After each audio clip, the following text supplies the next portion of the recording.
এই অভিযোগটা হচ্ছে যে আপনি নাকি দীর্ঘ সময় যাবৎ কেন্দ্রে ঘোরাফেরা করছেন। একজন প্রার্থীর জন্য এতটুকু সময় প্রদত্ত না, মানে অনেক অন্যান্য প্রার্থীরা আজকে এই অভিযোগটা করেছিল। এটা আপনি কতটুকু নেবেন? আমি একজন প্রার্থী।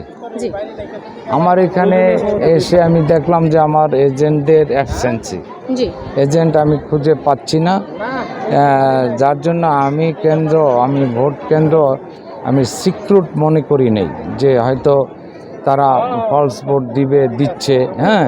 এই জন্যে আমার সব বুথ পরীক্ষা নিরীক্ষা করার জন্য আমার স্টেইং টাইমটা একটু বেশি হচ্ছে। আচ্ছা, আপনার যে এজেন্টদেরকে বের করে দেওয়া হয়েছে এবং কখন কারা বের করে দিয়েছে, ইন্ডিভিজুয়ালি আপনি কাউকে ফাইন্ড আউট করবেন কি? না, আমি তো এখানে এসে আমার কোনো এজেন্ট আমি এসে পাই নাই।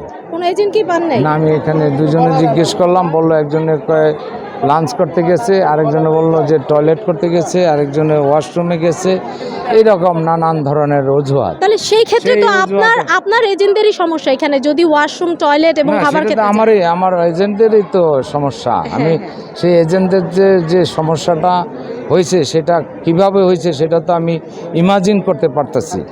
যে ইমাজিন করছি যে এই হয়তো আন্ডার প্রেশারে আছে, অথবা চাপে আছে, তাদের আছে, এই জন্য আমি স্টেইং টাইম না, আমি মানে সব বুথে আমি সবার সাথে একটু আলাপ আলোচনা করলাম যে কি সিস্টেমে আপনারা ভোট নেন, কত পার্সেন্ট ভোট মানে কাস্টিং হয়েছে, এই জন্য সেটা স্টেইং কি আমি যদি মনে করি যে এই সেন্টার আমার জন্য সিক্রেট না, আমার এজেন্টরা ভয় পাচ্ছে, তারা আসতে পারে নাই, তা আমার তো রাইট আছে আমার একটা সেন্টারকে আমার সেভ করা।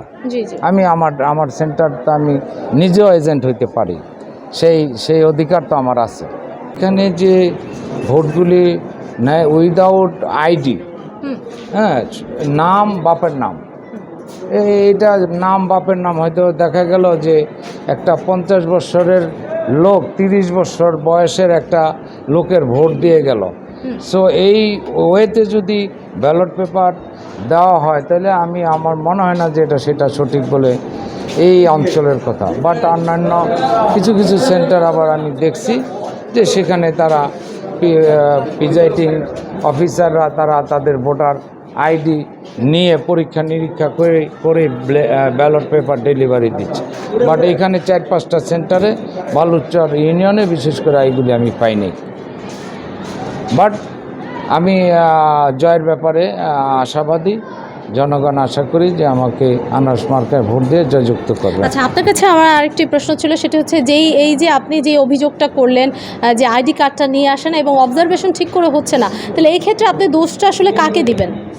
প্রশাসনের গাফলতি, নাকি এখানে ভোটাররা ইচ্ছে করে এরকম করছে, কারো ষড়যন্ত্র এরকম হচ্ছে?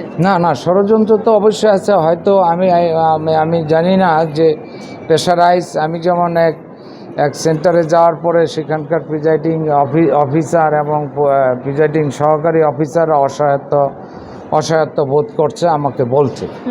আমি সাথে ম্যাজিস্ট্রেট সাহেবকে জানাইছি, ইএনওকে জানাইছি, ভালো মন্দ এগুলি জানাইছে। এখানে হয়তো বা কোনো যোগসাযোগ থাকতে পারে, তারা বায়াসড হতে পারে, অথবা তাদের ভয়ভীতির মাধ্যমে তাদেরকে করছে, বিশেষ করে এই বালুচর ইউনিয়ন। তো এই যে ভোটের অনিয়ম তো অলরেডি হয়েছে এবং একেবারেই শেষ সময়, তাহলে আপনার কাছে কি মনে হচ্ছে যে জয়ের ব্যাপারটা তো আসলে কতটুকু যাবে, যেহেতু অনিয়মের আপনি অভিযোগ তুলেছেন? হ্যাঁ, অনিয়ম হচ্ছে,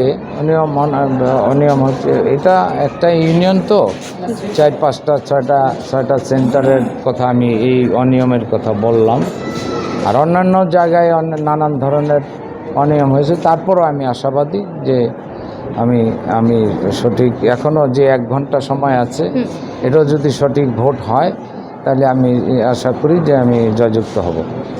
ধন্যবাদ আপনাকে। দর্শক, আমরা আপনাদেরকে যেমনটি বলছিলাম, ভোট চোরে যে একেবারে ঠান্ডা মাথায় যে ভোট চুরির গল্পটি, সেই গল্পটি কিন্তু আমাদেরকে যিনি প্রার্থী রয়েছেন আনারস প্রতীকের, তিনি কিন্তু সেম গল্প আমাদেরকে শোনালেন। দেখার বিষয় 1 ঘন্টার মধ্যে আসলে ফলাফল কোন দিকে যায়। এতক্ষণ আমাদের সাথে থাকার জন্য ধন্যবাদ।